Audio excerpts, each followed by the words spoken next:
I've got right here the real life Rosalina's storybook.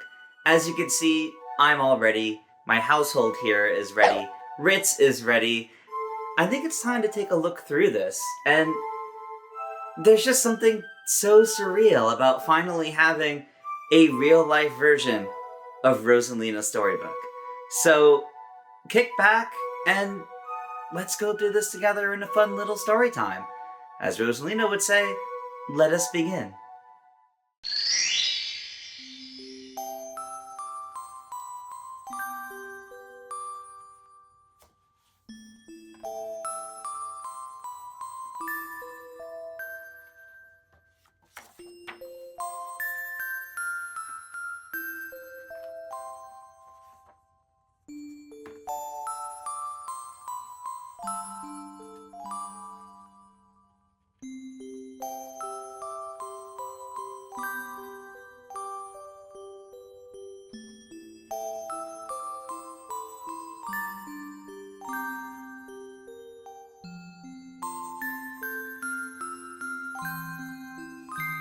Chapter 1: The Celestial Duo.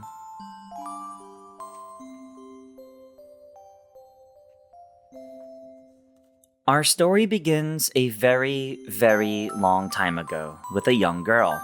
One day, this girl spotted a rusted spaceship holding a small star child.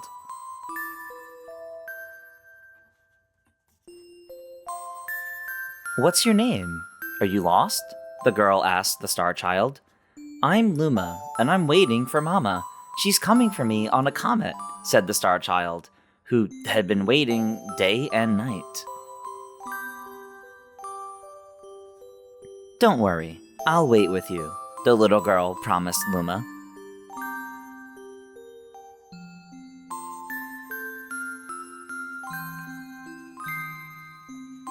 At nightfall, the little girl borrowed her father's telescope and peered into the sky. She looked and looked, but she saw nothing. Hours turned into days, and then years. But still, the sky revealed nothing. Finally, the little girl sighed and said to Luma, "If we stay here looking much longer, I'll be an old lady soon." But then, she had an idea. "Why don't we go out there and find your mother ourselves?" The girl and the Luma fixed up the rusty spaceship, and then the two set sail into the starry sky. And this is how the search for the Celestial Mother began.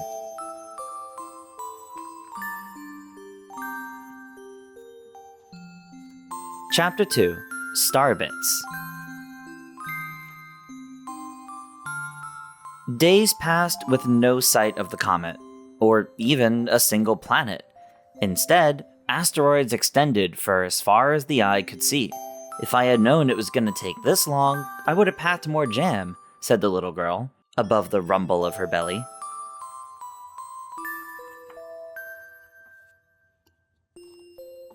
Before they left, she had packed all the essentials: telescope, butterfly net, stuffed bunny, bread, milk, jam, and apricot-flavored tea, too. But I forgot to bring water. At this, Luma burst into gales of laughter, and the girl began to pout. "As long as I have starbits, I'll be fine," said Luma. "Want some?" The little girl couldn't stay mad after hearing this. Luma continued to laugh, and the girl couldn't help but join in. "All right, maybe just a nibble."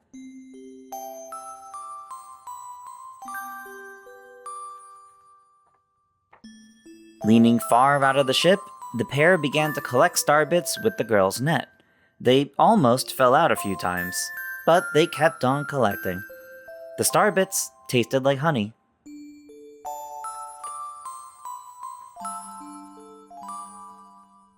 Chapter 3: The Comet. A beam of light pierced through the ship's window. Thinking it was the morning sun, the girl peered through the window, only to find a turquoise-blue comet shimmering at her. The little girl shook the sleeping Luma awake and shouted excitedly, "We have to get to that comet." The pair descended on the comet and found that it was made of ice. They looked high and low, but Luma's mother was nowhere to be found. Exhausted, the little girl sat down with a flop, utterly unable to take another step. Look! Peering down at the icy ground where Luma was pointing, the girl suddenly noticed clusters of starbits encased in the ice. Pretty good, huh? Finding starbits is my specialty, said Luma, beaming. There's ice here, but it's so warm. I'll bet there's water here too. The two decided to stay on the comet for a while. Riding the turquoise comet, the pair continued their search for Luma's mother. Chapter 4. The Dream. One night, the girl dreamed about her own mother. Where are you going? She asked her mother's retreating back. Without turning, her mother replied, Don't fret, dearest. I'm not going anywhere. I'm always watching over you, like the sun in the day and the moon in the night. A wave of sadness washed over the girl. What about when it rains and I can't see the sun or the moon? Her mother thought for a moment before responding. I will turn into a star in the clouds and wait for your tears to dry.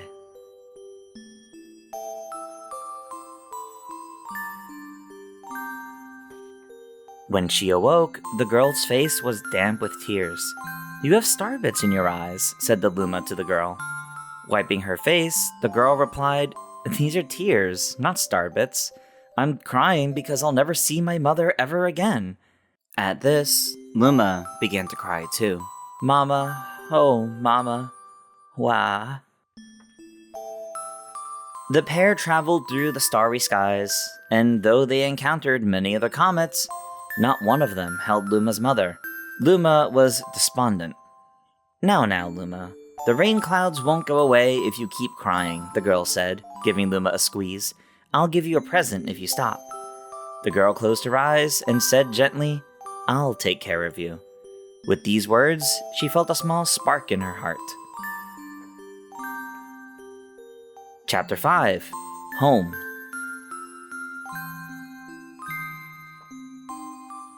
The kitchen will go here, and the library will go over there, the girl said busily to herself. We'll put the gate here. Ever since the girl took Luma under her care, she's been bustling about at a feverish pace. It's a lot of work, but it's worth it to make a happy home. It turns out that starbits weren't the only things buried in the ice. There were tools and furniture unlike any they had ever seen, and the girl used them to build a home. Looking at the completed house, Luma remarked, Don't you think it's awfully big for just the two of us? With a library, bedroom, kitchen, fountain, and gate, it was certainly spacious. But still, something seemed to be missing. If only my father, brother, and mother were here, the girl said wistfully. Indeed, the house was too large for its two small residents. That night, clutching her favorite stuffed bunny close to her heart, the girl fell asleep in the starship.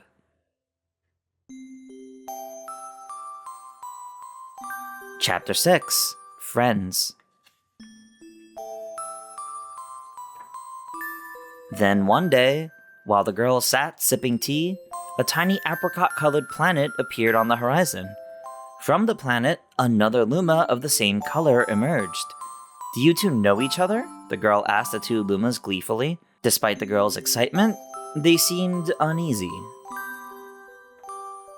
The two Lumas neither drew closer nor backed away from each other. Instead, they just stared. Then, one Luma broke the silence. My mama. At once, the apricot Luma parroted back, My mama, my mama, my mama, my mama. The two Lumas began to dance around the girl frantically, and neither showed any sign of stopping. The girl was so charmed by this adorable scene that she couldn't help but laugh. And that's when something very strange happened. Suddenly, more Lumas began to pop out from the apricot planet. They were different colors, but they all shouted the same thing. My mama, my mama. The sight of all the shouting Lumas only made the girl laugh harder. What am I gonna do with all these children? The Lumas just stared blankly as she doubled over laughing. I guess we'll have to name each and every one of you. Tomorrow, once she had finished naming them all, she would begin moving all the Lumas into the new house. Chapter 7: The Telescope.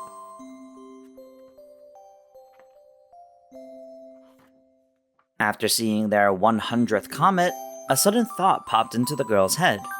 I wonder if my home planet is still as blue as it was. That's when she remembered her father's telescope. Peeking into the telescope, a tiny blue dot floated into sight. It was smaller than a starbit. How strange. It's so far away, but it feels so close. She twisted the knob of the telescope, and the blue dot grew until she could make out a grassy hill dotted with flowers. It seemed very familiar to her. Zooming even closer, a terrace on the hill came into view. I used to go stargazing there when I lived on my home planet. She remembered rubbing the sleep out of her eyes as she followed her father up that hill to look at the stars. She remembered how she and her brother would sled down that hill.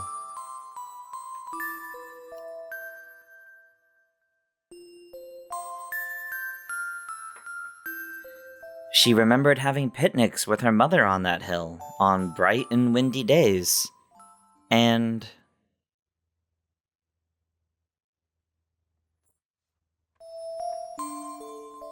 I want to go home. I want to go home right now. The girl burst into tears, and the Lumas didn't know what to do. I want to go home. I want to go back to my house by the hill. I want to see my mother. The girl was shouting now, her face wet with tears. But I know she's not there. I knew all along that she wasn't out there in the sky. Because...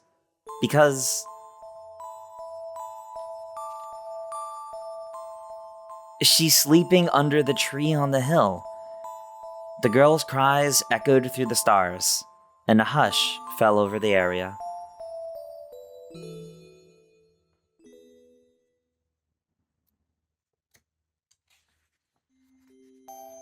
Chapter 8: The Wish. Though usually quite cheery, one day the girl became sad again. Luma drew close and tried to comfort her. "Mama, you still have me. And don't be sad about your mama, because she's a part of you. That means she's always close by. It's like me. I love starbits because they remind me of my mama." No, the girl said, unable to stop the tears. A lonely look flickered across Luma's face, but it was soon replaced by a wide grin. "I have an idea. I will transform into a comet. A soaring comet that can carry you all on this journey." Kaboom! With that, Luma, trailing bands of white, soared high into the sky and just as quickly started to plummet back down. Kablam! The ground shook, and a bright light poured out of the crater that Luma had created. The bands of light twisted together to form a comet tail. And then, Luma emerged, reborn as a comet. The girl could scarcely believe her eyes. "But how?" she kept asking. "Our destiny as Lumas is to transform into different things," said a red Luma who had suddenly appeared. "Stars, comets, planets, we can become all of these things. When I grow up, I want to become a star that makes someone special smile," said a green Luma. A blue Luma chimed in. "That Luma turned into a real cutie of a comet, didn't he?" All of the Lumas together said, "No more crying, Mama." "Thank you," said the girl in a whisper, as she pulled the Lumas close and hugged them. From that day on, starbits no longer fell from the girl's eyes.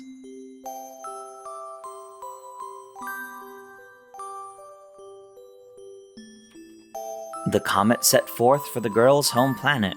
its long tail blazing proudly behind it.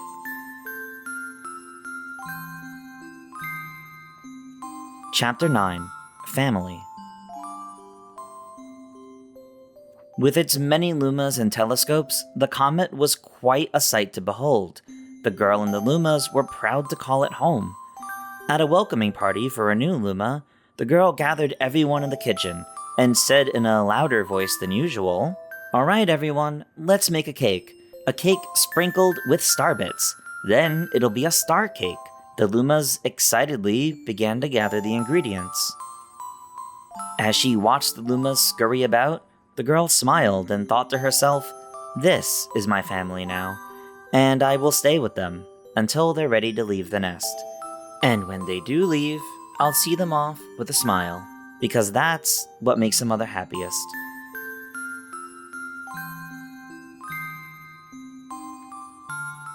That night, when the girl lay down to sleep, a soft light enveloped her and reminded her of the blue planet she once called home. But it would be nice to return home once every 100 years to nap in my favorite sleeping nook.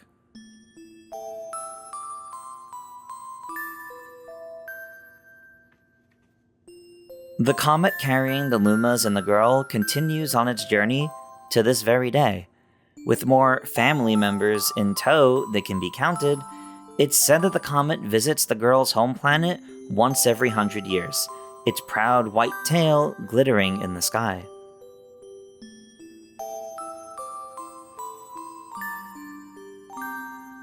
The end.